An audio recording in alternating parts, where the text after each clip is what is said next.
James, how's your day Darren, going aside from answering the same questions over and over and over again today?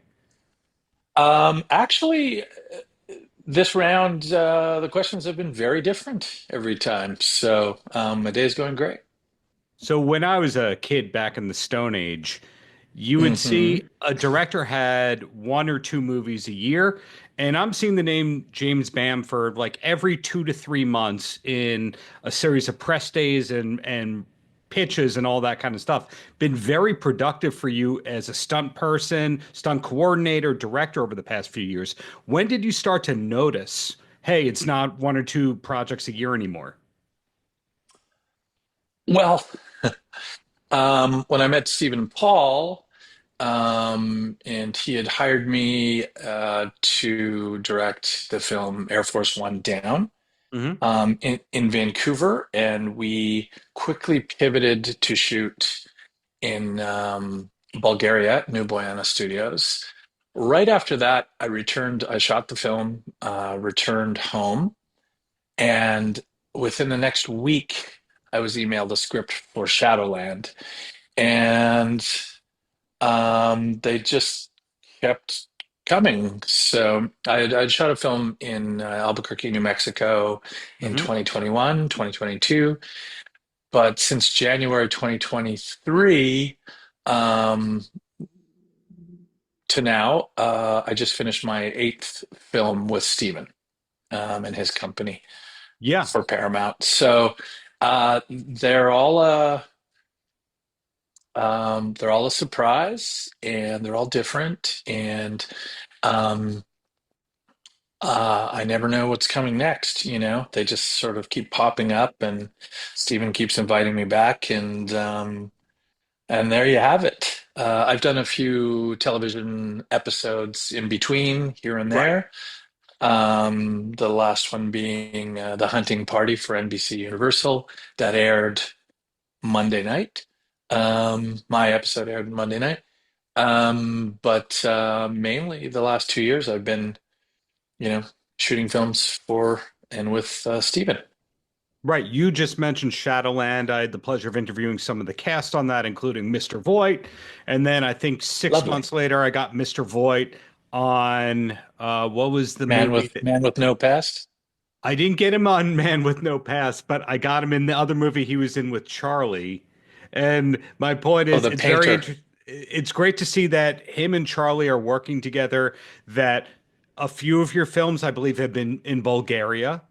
A few of Hmm. them have been in New Mexico. So, in other words, you form this great cottage industry. That's a compliment. I'm intending that to be a compliment.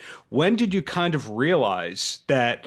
And you answered this partially in the last question, but when did you realize that you were going to be okay and not worried, like, am I ever going to work again? Well, part of survival in this industry is never, ever thinking you're going to be okay. Hmm. So that, you can't stop trying, you can't stop pushing ahead, and you can't stop being creative and inspired and looking for what's the next thing. It's you always have to have as many irons in the fire as potentially possible, and you never know what the future holds. Uh, it's been surprisingly okay. We worked and shot Right. continuously through the last 2 years when, a lot of people weren't. So we're very fortunate. And that's due to, again, prolific person, Stephen Paul, who likes to get things done. And, next, what's next? What's next? What's next? And he's always got, you know, something cooking. So it's been really fantastic to be part of his family and jumping on that train. And the train just keeps going. And he's got so many other projects and happenings going on in the future. Right. We Um, are we are talking about executive producer of Expendables 4, Stephen Paul. Yes. Uh, yes. I just think that's a very interesting credit for a person to have. But back to Uh, James Bamford, of course. yes, What sir. what period was it, or what film was it exactly that took you away from being stunt guy, stunt coordinator, stunt supervisor to proper director? Was it one particular project? That was I'd been directing second units for since I was like 27 years old-ish, Hmm. on various shows like Jeremiah for Showtime with Luke Perry, may he rest in peace, and Malcolm Jamal Warner. I've been doing a lot of splinter units and second units, but it wasn't until the TV series Arrow for Warner Brothers that Greg Berlanti, Mark Guggenheim, gave me the opportunity to direct main unit for an episode. And that was in season 4 of Arrow. It's well over 10, 12, 14 years ago. And didn't look back. I got another episode immediately, like 2 episodes later, of Arrow, which was a very large scale television show, Sure. network television show, and lots of action and lots of visual effects and very big and cinematic. And then the next season, I was directing the premiere episode and the finale episode, and then they made me the producing director, supervising all of the other directors. And after Arrow, and during that, I directed Batwoman, Superman and Lois, all the superhero shows, Legends of Tomorrow, a lot of second units on The Flash, and I did a feature film, Jade, Hmm. in Albuquerque, New Mexico, and NCIS Hawaii, Well, The Hunting Party, et cetera, et cetera. to rudely interrupt you right there, it would at first be easy to pigeonhole you to being he's a superhero guy, but High Ground is a Western, different things in Bulgaria, the show that you just mentioned that's Hawaii centric. So at this point, you're getting harder and harder to pigeonhole, and that's a good thing. Yeah, that's every director's. I mean, people like to be pigeonholed if it keeps them working. Yeah. Or as the action guy, it is very easy to sort of put me in that box.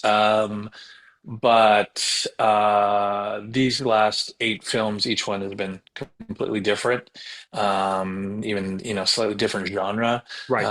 As with High Ground, as with Man with No Past, Shadowland, Hard Home, Air Force One Down, Utopia. Um, A couple of White uh, House related things in there, but then you don't want to mhm, get too pigeonholed because the CIA stuff has nothing to do with the White House stuff, et cetera. But, two correct. quick questions and then I let you go. And the first one is with High Ground, that is the new movie. Where was that actually filmed? I can't tell very easily. Um, where was High Ground filmed? Well, Colorado. No. It was also filmed in and around Nubayana Studios and Mhm. outside of Sofia, the city. Wow. Okay. So So you and Bulgaria are going deep all this time later. that's a yeah Stephen Paul decision and partnership with that studio. Yes. Very interesting. And then High Ground is a new project to us, to you as somebody who clearly has a lot of irons in the fire, but an amazing batting average for actually the stuff getting done and getting made. Back in the day, it was you're attached to a film and there was like a 10% chance it's actually going to be made. Are we allowed to know what's next, or is High Ground the swan song and forever and ever, amen? Certainly, right after High Ground. I'm not sure how long after, but another film will be released from myself and Stephen Paul, which is entitled "The Last Gunfight," Hmm. which is a heavily stylized somewhat Tarantino-esque action film. Then there's The Internship, which is an international espionage, sort of Born Identity-esque Hmm. like film. And we're still in post production on The Internship right now. So So it's not Baby Geniuses 3. not for me. I Not that I know. know of. I mean, maybe that's next. I haven't been approached with that yet. So Either way, hey, James, congrats on this new film. Looking forward to what's next, no matter the genre, and keep up the great work out there. thank you so much. Paltrocast.